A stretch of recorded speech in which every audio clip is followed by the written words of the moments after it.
안녕하십니까, 하수구입니다. 채널 24K 유튜브 방송을 시작합니다. 단도직입. 이번 시간에는 한반도를 둘러싸고 있는 안보상의 위기론, 이 중에서 그것을 결정적으로 좌우하는 몇 사람의 속내를 한번 짚어보는 시간을 마련을 했습니다. 우선 이 한반도의 사태를 좌우할 수 있는 가장 중요한 세 사람이 있다고 하면 아마도 트럼프, 그리고 김정은, 그리고 시진핑 세 사람이 아닐까 싶습니다.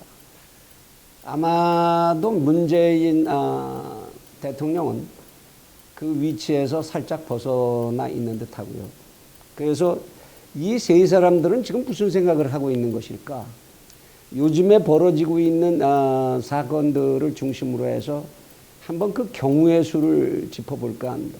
이러니까 꼭 이렇게 될 것이다 라는 전망은 언제나 전망일 뿐이니까 시청자 여러분들께서도 자유롭게 각자 제가 하는 방법에 따라서 경우의 수를 몇 개 정해놓고 그 경우의 수 중에서 가장 가능성이 있는 것을 골라내는, 그래서 앞을 추정해보는 이런 방법을 저와 같이 한번 시험해 보시면 좋지 않을까 싶습니다. 우선 김정은이가 보낸 최근의 친서, 저는 친서라는 말 참, 이 말 참 싫어합니다만은 무슨 친서냐, 지금 봉건시대도 아니고 왕이 보낸 것도 아니고 더구나 김정은이는 대한민국 헌법상의 반란군의 수괴일 뿐인데 아무리 유엔에 가입한 국가라고 할지라도 친서까지는 그렇다. 저는 그냥 서신, 김정은이 보낸 서신 정도로 우리나라 언론들은 보도해야 하는 거 아닌가 그렇게 봅니다만은, 하여튼 김정은의 서신을 받아들고 좋은 내용이 있다, 지금 참 좋았어,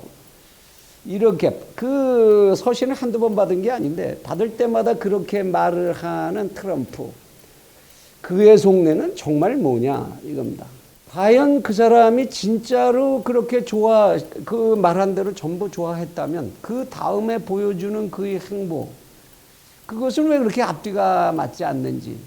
그래서 일부에서는 이 사람 정신이 좀 이상한 사람이라든지 도깨비라든지 별별 이야기가 다 나옵니다만은, 적어도 그 사람이 미국이라고 하는 한 나라의 대통령이고 어마어마한 재산을 관리하는 사람이고 이런 사람이라는 것, 그것이 정상적 사고를 바탕으로 해야 가능한 것이라는 걸 전제로 하고 이 앞뒤 안 맞는 이야기를 한번 앞뒤가 맞도록 생각을 해볼 필요가 있다고 생각을 합니다.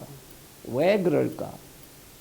그러면 첫 번째 경우의 수가 성립하는 것이, 트럼프는 진짜로 김정은이의 이야기에 가능성이 있다고 보고 정말 가까이 다가갈 수 있다.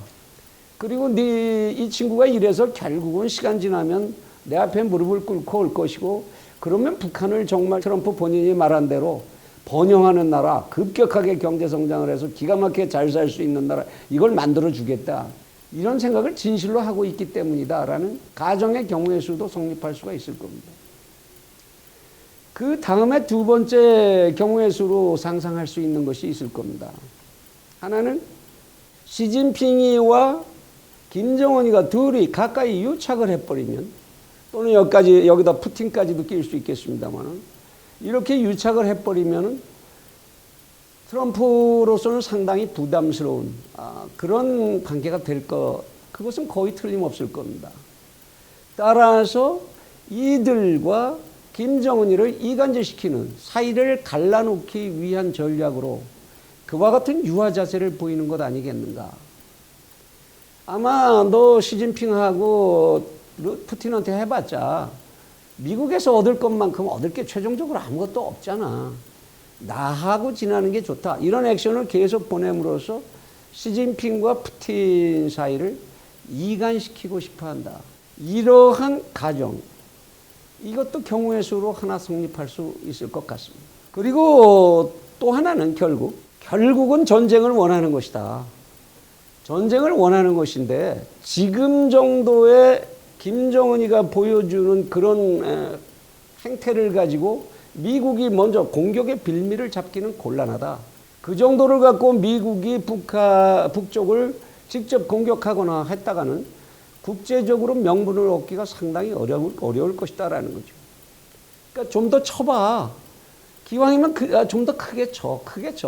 이 정도이기 때문에 내가 공격을 했다라는 명분을 얻어가기 위한 과정에 있는 것 아닌가. 뛰어난 싸움꾼 둘이 싸움을 할 때는 보면 절대 한 싸움꾼이 상대 싸움꾼에게 먼저 주먹질을 쉽게 하지 않습니다. 상대가 들어오는 순간을 잡아서 상대에게 결정적인 타격을 주는 고수들은 대개 그렇게 싸움을 하지요. 그와 같은 모습으로 계속적으로 김정은이를 유도하고 있는 것 아니냐. 김정은이 또한 전쟁을 원하고 있다는 것을 잘 읽고 있기 때문에 그래서 이와 같이 유도하는 것 아니냐. 그렇다면 그 과정에서 왜 대한민국 정부의 문재인 대통령은 이렇게 소외를 시키는 것이냐. 아마도 실제로 그와 같은 전쟁이 일어났을 때 문재인 정부가 있다라는 것이 미국이 전쟁을 수행하는 데 도움이 되지 않는다라는 판단을 했을 수도 있습니다. 이러한 경우의 수들이 성립할 수 있는 것 아닌지, 여러분들도 여기에다 더 많은 경우의 수를 한번 집어넣어 보시고 어느 것이 가장 가능성이 있는지를 골라보시면 그러면 아마 무언가를 보실 수가 있지 않을까 싶습니다. 그렇다면 이번엔 김정은의 속내는 무엇이겠느냐 하는 겁니다. 우선 시중의 일부에서 떠돌고 있는 것 같이 문재인 대통령과 짜고 하는 쇼다. 왜 그걸 쇼라고 보느냐. 문재인 정부하고 김정은이하고 무척 가깝다고 하면 지금 문정부가 일부의 세력들에게서 공격받듯이 대변인이라든지 또는 에이전트라든지 이런 말을 듣는 이것이 점점 더 강화될 수가 있을 테니까. 그렇지 않아. 우리는 사이가 그렇게 좋지 않아. 라고 보임으로써 문재인 대통령의 입지를 보호하기 위한 쇼가 아니냐. 이런 관측들이 현실적으로 돌아다니고 있는 것이 사실입니다. 그럼 이것을 하나의 경우의 수로 두기로 하지요.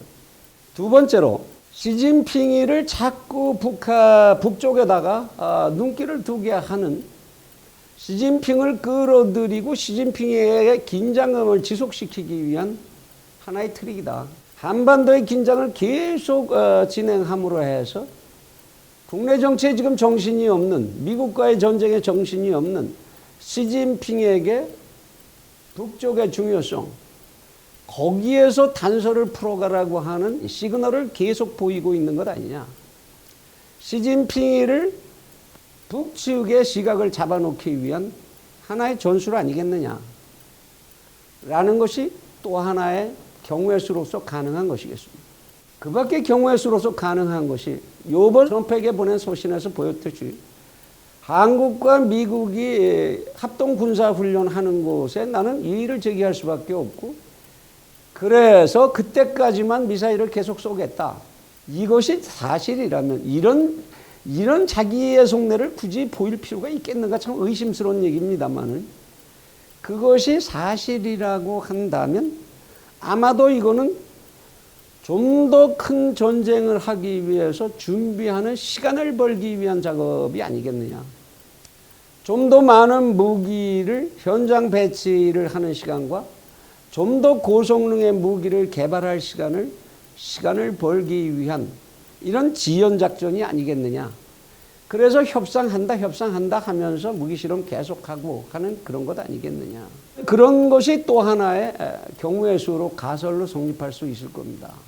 그리고 이 세 번째 가설은 반드시 전제가 뭐겠습니까? 전쟁을 원한다는 거죠. 언제 어떻게 전쟁을 할 것이냐일 뿐이지 반드시 이 내용 속에는 전쟁을 원한다라는 속내가 들어있다라는 겁니다.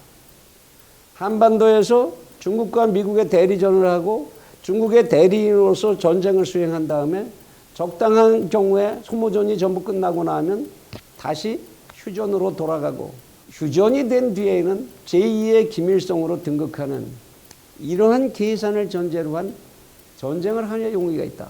그러나 그렇게 가다가 정말로 기회가 잡혀서 미국이 한반도를 포기하는 그런 기회가 잡혀서 적화 통일을 하게 됐을 때 그때를 대비한다면 문재인 정부가 개입하는 것, 문재인 정부가 존속하는 것을 원할 이유가 없다.